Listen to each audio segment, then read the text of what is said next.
उत्तराखंड में बाहरी राज्यों से आजीविका कमाने आए असंगठित क्षेत्र के मजदूरों के शोषण के खिलाफ सर्व श्रमिक कर्मकार कल्याण संगठन और प्रगतिशील युवा संगठन द्वारा संयुक्त रूप से तहसीलदार के माध्यम से मुख्यमंत्री को ज्ञापन भेजा।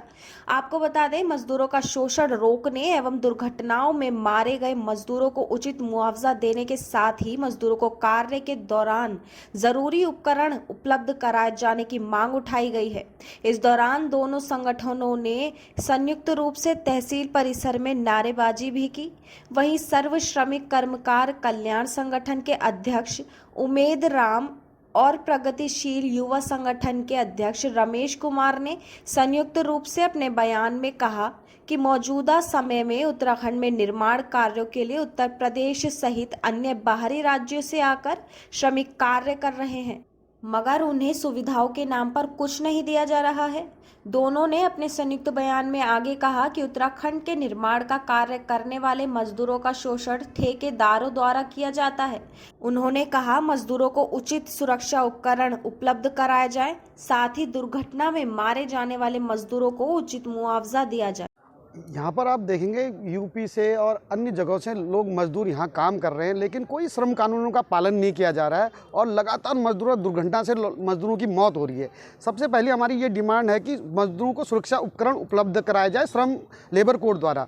और दूसरी बात यह है कि जो भी मजदूर मर रहा है उनको कोई सरकार की तरफ से, ना ठेकेदार की तरफ से, कोई या मकान मालिक की तरफ किसी को मुआवजा नहीं दिया जा रहा है। मजदूरों की मौत लगातार हो रही है, दर्दनाक मौतें हो रही हैं। क्या मांगे सरकार से? मांग यह है कि हमें जो मजदूर मर रहा है, चाहे वो किसी भी क्षेत्र का, उसको मुआवजा दिया जाना चाहिए, क्योंकि यहाँ का निर्माण कर रहा है, वो उत्तराखंड का निर्माण कर रहा है, तो उत्तराखंड की जिम्मेदारी बनती है कि उसको मुआवजा दिया जाए। हालिया घटनाक्रम में क्या मामला है?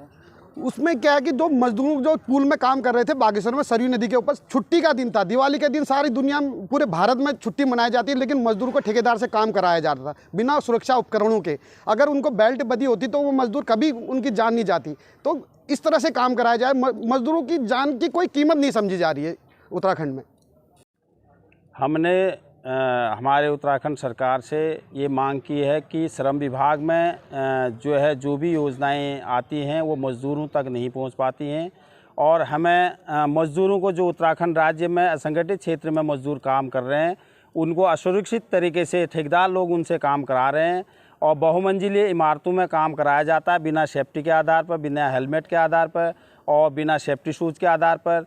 और अगर बागेश्वर में जो 2 मज़दूरों की मौत हुई है पुल में पेंटिंग करते वक्त, और जबकि दीपावली का दिन था और राष्ट्रीय त्यौहार मनाया जाता है और उन्हें दीपावली के दिन काम कराया जा रहा था, और उनके अगर सेफ्टी बेल्ट होता तो सेफ्टी बेल्ट उनके पास होता तो उनकी शायद जान बच सकती थी, और क्योंकि उनके पांव फिसलने से सरयू नदी में गिरने से उनकी मौत हो गई। किसको ज्ञापन दिया? और हमने मुख्यमंत्री जी को ज्ञापन भेजा है, और एसएसपी बागेश्वर और श्रम आयुक्त हल्दानी और कुमाऊं कमिश्नर और जी को ज्ञापन भेजा है।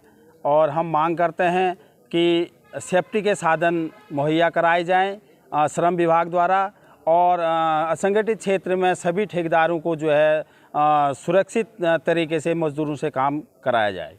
खबरों से खबर तक हम हैं आपके साथ।